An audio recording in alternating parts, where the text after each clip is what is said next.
2, 3.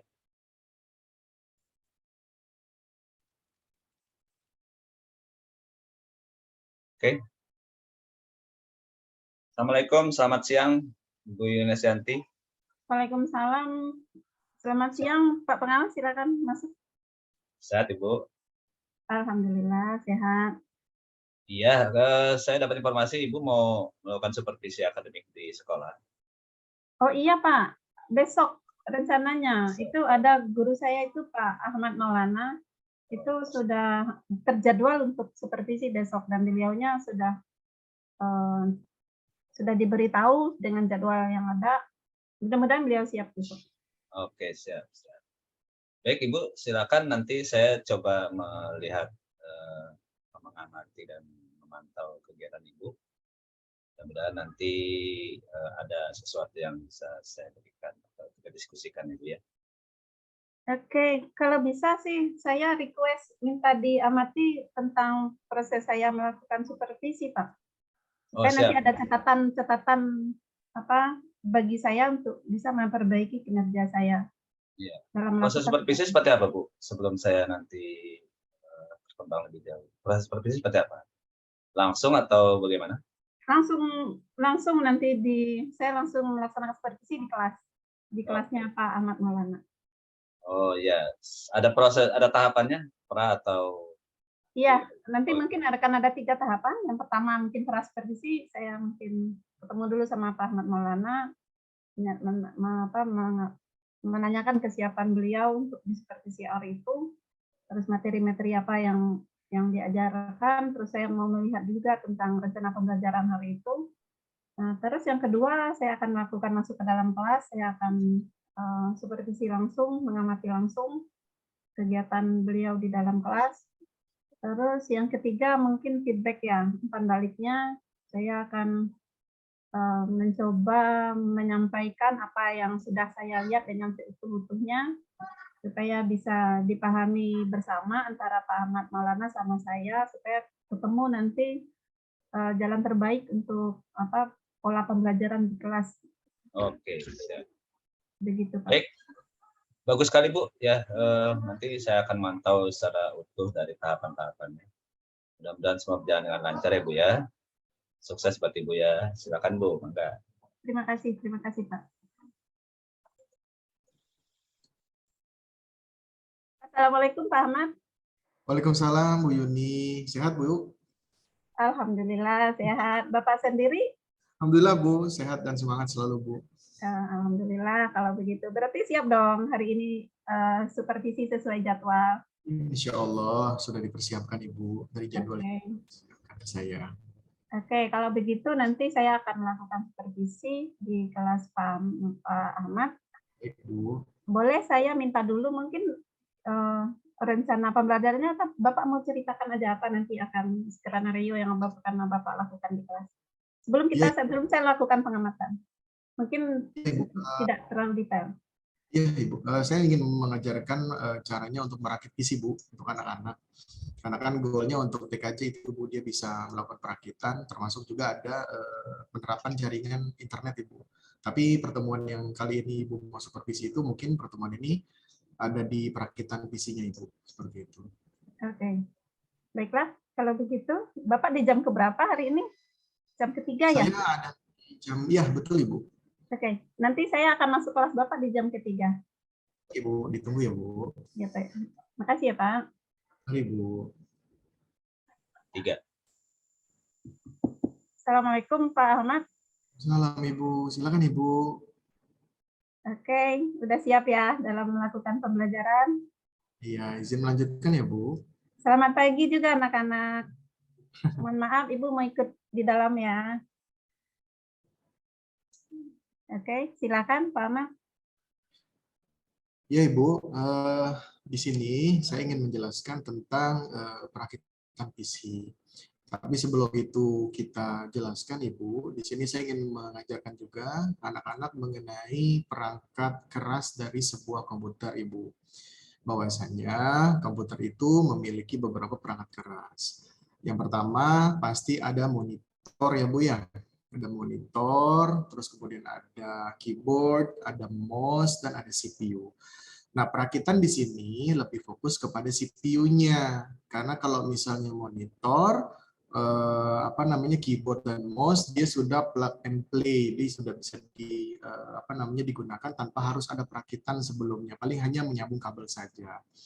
Di sini, CPU ini memiliki beberapa perangkat hardware. Di antaranya ada power supply, ada motherboard, ada RAM, kemudian ada hard disk, dan tentunya ada casingnya. Power supply ini berfungsi untuk membuat arus alir listrik dari mungkin kontak utama ke power supply, baru power supply membaginya ke perangkat-perangkat yang tadi, seperti motherboard, seperti hard disk, RAM, dan lain-lain. Lalu di sini Ibu, untuk tahapan kita melakukan perakitan PC, di sini juga ada rumusan-rumusannya. Yang pertama, kita harus meletakkan casing kita itu di tempat yang leluasa, agar tidak terjadinya benturan antara hardware ataupun kita antara perakit yang satu dengan perakit yang lainnya. Kemudian yang pertama kita masukkan ke dalam CPU tersebut itu pastinya ada tahapannya. Mungkin yang pertamanya itu kita akan memasukkan yang namanya motherboard dulu. Karena di motherboard itu terisi soket-soket yang nanti akan disambungkan ke berbagai macam hardware yang lainnya. Ketika motherboard itu sudah dipasang di dalam CPU, kita kencangkan dengan mur dan baut. Kemudian barulah kita masukkan yang namanya power supply. Power supply ini yang tadi saya bilang gunanya untuk mengalirkan arus listrik ke berbagai macam hardware lainnya, kita pasang kedua ya Bu ya.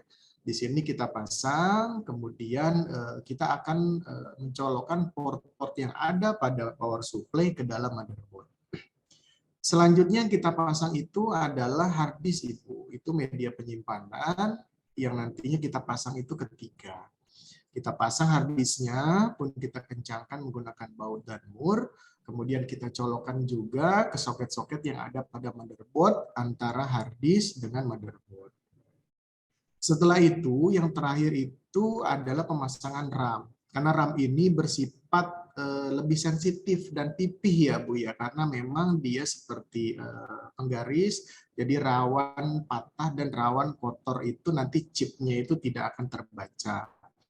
Maka dari itu selanjutnya kita pasang RAM di soket yang memang sudah disediakan, dan hati-hati RAM ini memiliki beberapa tipe, ada DDR1, DDR2, DDR3, dia sesuai dengan motherboard yang ada. Kalau misalnya kita tidak sesuai dengan motherboard, bisa jadi soketnya itu beda, nanti tidak bisa digunakan, apalagi difungsikan. Setelah semua perangkatnya sudah terpasang, itu jangan lupa kita akan coba nyalakan dulu nih. Tapi saran saya, di sini jangan ditutup dulu casingnya. Karena nanti kalaupun ada masalah, kita tidak usah buka tutup, tidak usah. Jadi dibuka saja, jangan ditutup dulu. Kita coba colokkan tadi antara power supply ke listrik utama. Kita tekan tombol power di situ. Ketika di situ nyala, prosesnya itu kita memang ada masalah atau trouble ditandai oleh bunyi bip ya, itu pasti ada kode. Kan yang lalu kita sudah pelajari tentang kode-kode warning kan bunyi bip tersebut. Bip 1 apa fungsi, apa masalahnya, bip 2 apa masalahnya, bip 3 apa masalahnya juga. Nah, nanti kita akan memecahkan troubleshoot dari situ. Nah, ketika prosesnya dinyatakan aman, tidak ada bunyi apapun dan layar desktop di monitor langsung menyala, itu berarti proses perakitan kita sudah sesuai dengan rumus ada. Sehingga ketika memang sudah kita rakit dengan baik, sudah bisa berjalan, tinggal kita masukkan yang namanya operasi sistem Windows, bisa dipilih Windows apa, atau mungkin iOS. Tapi kalau untuk pertemuan kali ini, kita hanya membahas mengenai perakitan saja. Ketika itu nanti sudah baru pertemuan selanjutnya, dan ketika anak-anak sudah bisa semua, baru kita melanjutkan ke materi, yaitu instalasi operasi sistem seperti itu, Bu. Oke, Pak Ahmad bersemangat sekali. Mari kita berikan aplaus untuk kita semua anak-anak. Iya, Bu. Keren. Oke, nanti kita ketemu di pra-supervisi ya Pak, di pasca supervisi ya Pak. Oke, baik Nanti Ibu. mangga Terima kasih Bapak Bu saya atas. tunggu di dalam ruangan saya. Terima kasih. Baik Ibu. Semangat anak-anak. Assalamualaikum warahmatullahi wabarakatuh. Waalaikumsalam warahmatullahi wabarakatuh.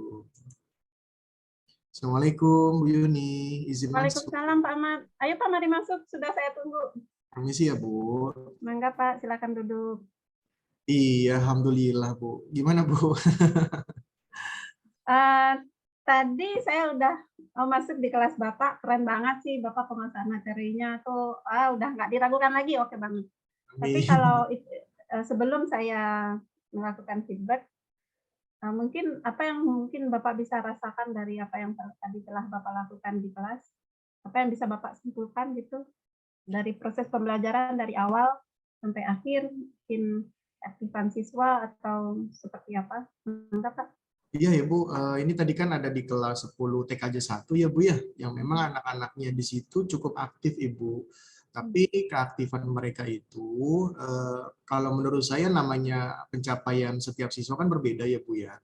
Ada yang ketika kita sudah menjelaskan mereka langsung mengerti, ada yang kita jelaskan dan praktekkan baru mereka mengerti. Ada pula yang memang kita perlu continue Bu ya, untuk menjelaskannya perlu kita ulang-ulang lagi. Tapi itulah Bu ya, anak itu sangat menarik. Kalau saya pribadi, Bu, saya tidak akan loncat ke materi sebelum setidaknya anak-anak itu mengerti, Bu. Jadi materi itu akan beberapa saya ulangi, karena kan di kurikulum Merdeka itu kan kita perlu capaian ya, Bu ya. Jadi capaiannya itu kita harus benar-benar memaksimalkan. Jangan sampai anak kita lewati ke materi, tapi dia belum terlalu mengerti, nanti kasihan Bu ke depannya. Seperti itu, Bu. Iya, oke. Dari catatan saya nih Pak, Bapak mungkin boleh lihat nih ada catatan saya dari pembukaan, pembelajaran, terus kegiatan inti, kegiatan penutup, terus karena kurikulum Merdeka ya. Kurikulum Merdeka itu kan pembelajaran tuh berpusat kepada anak nih Pak. Nah, coba mungkin Bapak lihat kekurangan, coba Bapak refleksi salah nggak nih apa yang saya catat di sini? Mangga Pak. Iya Ibu, betul Ibu. Tapi tadi sebenarnya agak sedikit nervous ya Bu, karena Ibu masuk tadi. Biasanya kan tidak ada gitu ya, ya agak sedikit nervous sih Bu, saya akui itu. Gitu Bu. Oke. Terus kira-kira menurut Bapak nih, pernah nggak melakukan pembelajaran itu anak lebih aktif daripada gurunya? Sesekali memang ada beberapa yang saya temui ada yang seperti itu Bu. Bahkan memang mereka untuk di ranah SMK Ibu, mungkin dia dengan pengalaman atau support dari orang tua, sebenarnya pembelajaran yang tadi mungkin saya sampaikan ada beberapa anak yang sudah paham tuh Bu, seperti si Anto tuh Bu tadi tuh, si apa namanya Andika, itu memang dia kalau untuk perakitan seperti itu memang dia sudah bisa gitu ya Bu ya, karena mungkin dia pernah praktek sebelumnya di rumah. Bahkan mereka itu udah bisa perakitan laptop Bu waktu itu, karena temannya ada yang punya laptop itu keyboardnya sedikit bermasalah, itu mereka tuh yang benerin. Tapi memang saya lihat ya Bu ya, karena kan takutnya di situ nanti kepercayaan dari teman-teman ntar laptopnya rusak atau gimana, tapi itu saya lihat Bu, di situ saya lihat. Tapi alhamdulillah memang anak-anak itu banyak yang sudah paham lah Bu ya tentang hal itu. Tapi memang juga ada juga yang memang anak-anak yang biasanya memiliki mental tuh sedikit kurang sehingga dia takut untuk mencoba. Dan makanya ketika kita kadang saya suruh panggil ke depan, suruh dia praktek, itu juga masih agak-agak sedikit takut. Pun saya menanamkan ke mereka itu jangan takut. Yang namanya kita praktek itu pasti ada troubleshoot. Nah, troubleshoot itu bisa kita jadikan materi untuk kita ajarkan juga atau berbagi kepada rekan-rekan yang lainnya, seperti itu Bu. Kalau anak-anak 10 TKJ tadi itu ya alhamdulillah sih Bu, anak-anaknya cukup komunikatif Ibu terhadap guru-guru juga seperti itu. Iya. Tadi saya lihat juga memang saat anak-anak praktek antusias ya untuk belajar.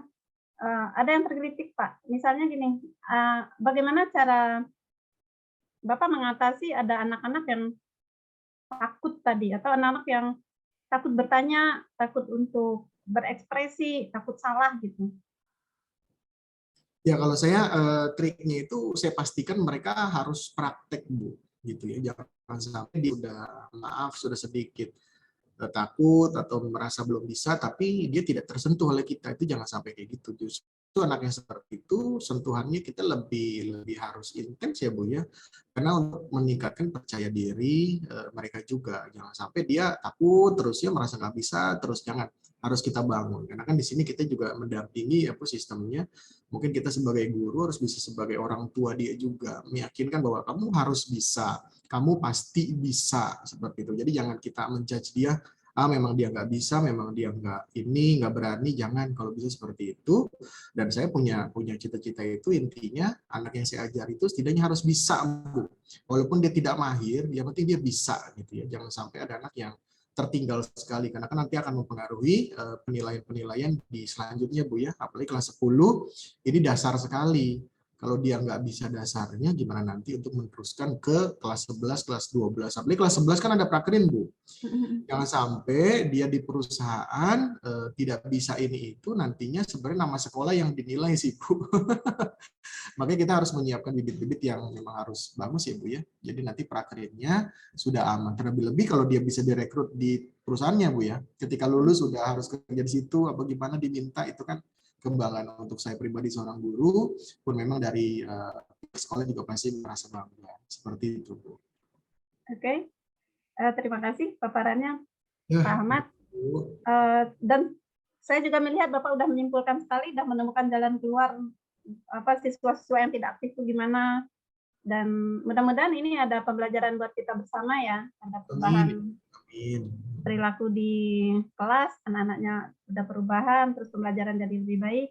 Demikian harapan saya, semoga ke depan yang tadi masih kurang yang di ini kita perbaiki sama-sama. Pasti Bu, pasti Bu. Terima kasih Pak Ahmad, demikian aja. Ya, makasih Bu, Bu ya. Maaf mengganggu Bu. Sama-sama Pak, mangga Pak. Ya, kembali ya Bu, ke ruang guru ya Bu. Mangga Pak, silakan. Ibu, sehat selalu.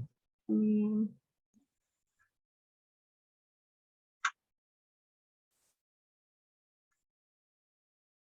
Halo, Bu Kepala Sekolah. Selamat siang, Pak Pengawas. Mangga Pak, silakan masuk. Sehat, Bu. Assalamualaikum. Waalaikumsalam warahmatullahi wabarakatuh. Sudah sempat visinya ya, Bu ya? Tadi sudah. saya menyaksikan, alhamdulillah. Sudah, tadi kita masuk ya. Ya, alhamdulillah sudah bagus, Bu. Proses perjalanannya, tahapannya juga dilaksanakan baik. Dan secara umum sudah bagus ya. Cuma ada sedikit saja tentang pada saat pelaksanaannya. Kalau di perencanaan awal pra supervisi dan pasca supervisi sudah dapat disimpulkan dan ada respon baik. Cuma di pelaksanaannya tadi sedikit tentang mungkin karena ada gangguan lapangan kali ya, terlihat agak kurang kondusif sedikit. Seperti itu Bu, gimana? Oh iya, tadi di dalam kelas ya? Iya. Iya, kondisi anak-anak tadi sudah dijelaskan sama Pak Ahmad, gurunya. Memang anak itu beragam Pak di kelas itu. Jadi ada yang aktif, ada yang sebagian enggak gitu. Ada yang takut-takut bertanya. Terus ada yang kalau praktek tuh diem aja, nggak ngapa-ngapain gitu. Jadi tadi Pak Ahmadnya sendiri udah bisa menemukan jalan keluar dari permasalahan itu, dari hasil dari umpan balik yang dilakukan tadi. Ya, sudah jadi catatan juga ya Bu ya, buat Pak Ahmad di kegiatan berikut. Dan si Bu Ibu juga sudah merekap semua, dan itu nanti bisa jadi penilaian kinerja ya Bu ya, atau gimana hasil supervisi ini? Salah satu penilaian kinerja kepala sekolah oleh pengawas. Mungkin bagus nilai kepala sekolahnya kali. Untuk gurunya gimana? Kalau guru itu salah satu komponen penilaian dari kepala sekolah ya terhadap guru dalam melaksanakan pembelajaran, dalam melaksanakan perencanaan pembelajaran. Dan mungkin tadi belum terlihat penilaiannya karena praktek, jadi Pak Ahmad belum saya melihat poin penilaiannya itu seperti apa yang dilakukan mungkin.